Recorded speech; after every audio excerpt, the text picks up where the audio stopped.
Assalamualaikum warahmatullahi wabarakatuh. Selamat pagi anak-anakku sekalian. Di kesempatan kali ini kita akan membahas materi tentang ekonomi agrikultur, materi IPS kelas 8. Baik, untuk membuka kesempatan pembahasan kali ini, marilah kita buka dengan bacaan basmalah. Bismillahirrahmanirrahim.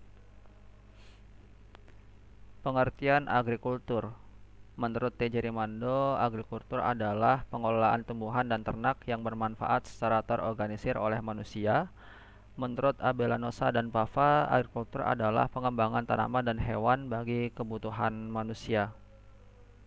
Jadi segala sesuatu yang berkaitan dengan pengelolaan tumbuhan dan hewan ternak begitu bisa disebut dengan kegiatan agrikultur.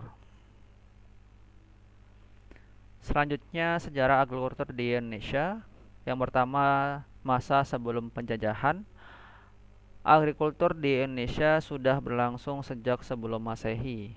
Ada aktivitas berupa 4 elemen begitu kalau yang kita kenal di beberapa terminologi begitu. Yang pertama, aktivitas api. Aktivitas gunung berapi mengandung zat-zat penyubur tanah yang tersebar di Indonesia. Kemudian aktivitas air dari sungai-sungai yang mengalir.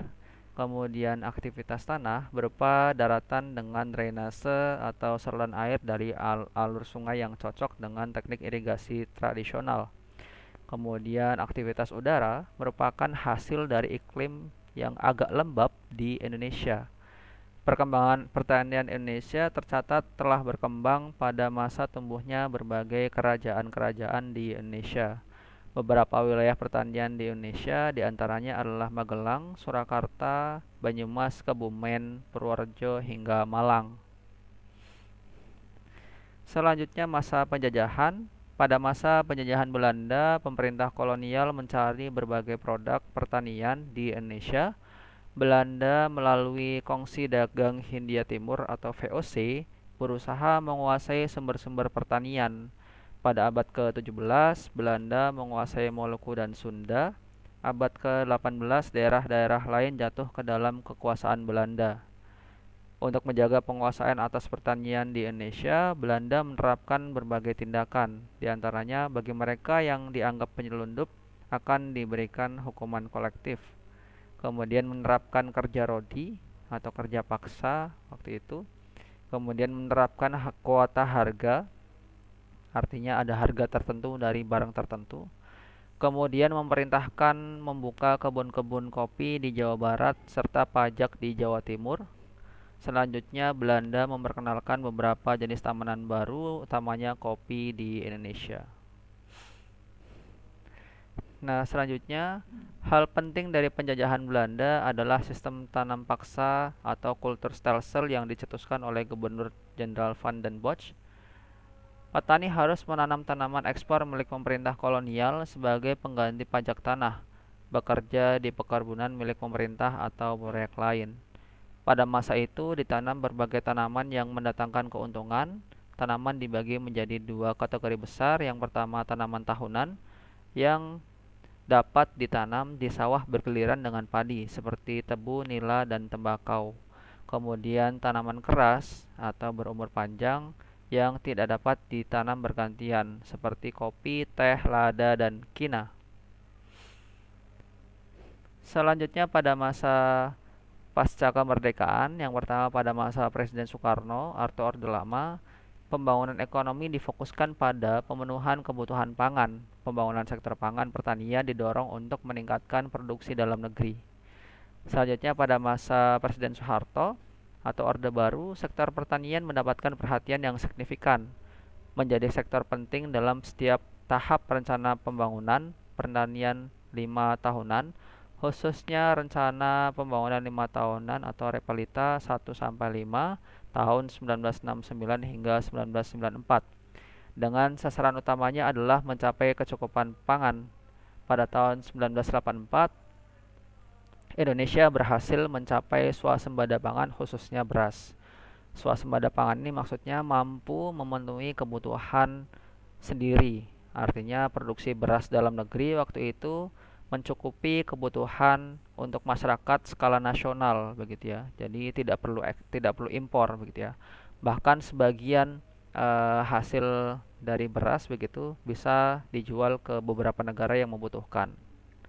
Selanjutnya setelah turunnya Soeharto masuk ke era reformasi, dilaksanakan program revitalisasi pertanian yang dimaksudkan untuk menempatkan kembali arti penting sektor pertanian secara proporsional dan kontekstual dengan peningkatan kinerja sektor pertanian dalam pembangunan nasional. Nah, jadi memang uh, setelah Soeharto turun kemudian ada penempatan kembali program pertanian begitu ya, sehingga kemudian bisa sesuai dengan perkembangan zaman begitu ya, dan bahkan butuh peningkatan lebih lanjut begitu ya, mengingat dari tahun ke tahun juga masyarakat Indonesia jumlahnya semakin banyak begitu ya. Di sisi lain memang minat masyarakat dengan pertanian dari tahun ke tahun uh, mengalami penurunan begitu, sehingga kemudian ya pemerintah harus kemudian uh, memacu kembali begitu, mengingatkan kembali masyarakat tentang artinya pertanian, sehingga kemudian Indonesia bisa kembali berjaya di bidang pertanian. Nah, selanjutnya ada 6 subsektor pertanian. Yang pertama tanaman pangan, komoditas utamanya adalah padi, jagung, dan kedelai. Nah, ini tiga komoditas utama yang dikonsumsi oleh masyarakat Indonesia begitu ya. Ya padi berupa beras begitu, mungkin jagung bagi daerah tertentu yang tidak terbiasa dengan makan padi atau makan nasi begitu, tidak terbiasa, kemudian bisa jadi jagung. Kemudian kedelai, kenapa kedelai? Karena seharian kita mengkonsumsi tempe begitu ya, apalagi orang Jawa begitu. Ya, nasi, tempe itu pasti bisa jadi makanan sehari-hari. Kemudian selanjutnya perikanan, konsumsi ikan masyarakat Indonesia per hari sekitar 7,57 gram per hari atau sekitar 59,75% dari total konsumsi protein hewani. Kemudian selanjutnya peternakan berkaitan dengan daging, telur, dan susu. Kemudian hortikultura, tanaman buah-buahan, sayuran, rempah, atau obat, atau biofarmaka, dan bunga-bungaan. Kemudian perkebunan, ada 12 komoditas utama, ada sawit, kemudian kelapa, kopi, kakao, teh, cengkeh, karet, tebu, lada, nilam, tembakau, dan kapas. Selanjutnya kehutanan.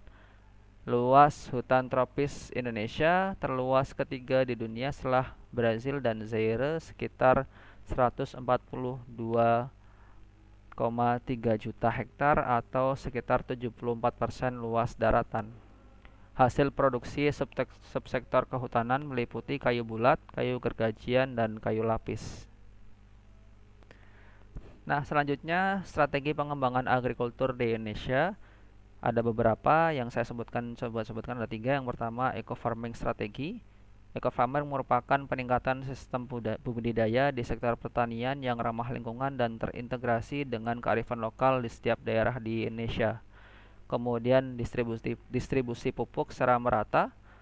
Petani diminta mendata atau menjumlahkan kebutuhan pupuk untuk kebutuhan tanamnya per hektar selama setahun.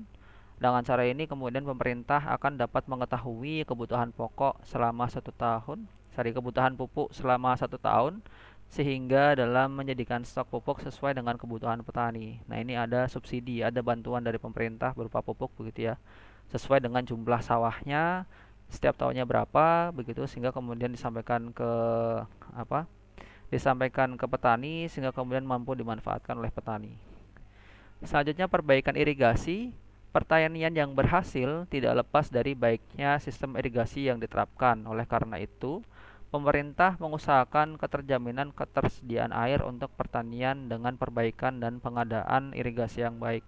Nah, ini yang pernah saya jumpai di daerah Banyumas, daerah Cilacap begitu ya. Itu ada perbaikan irigasi bagi sawah-sawah yang memang menjadi ladang utama begitu, lahan utama untuk kemudian menghasilkan beras begitu misalkan. Nah, itu ada perawatan di bagian irigasinya begitu. Ketika rusak ya diperbaiki, atau kemudian ketika belum ada dibuat irigasinya supaya bisa memaksimalkan produksi beras di daerah tersebut.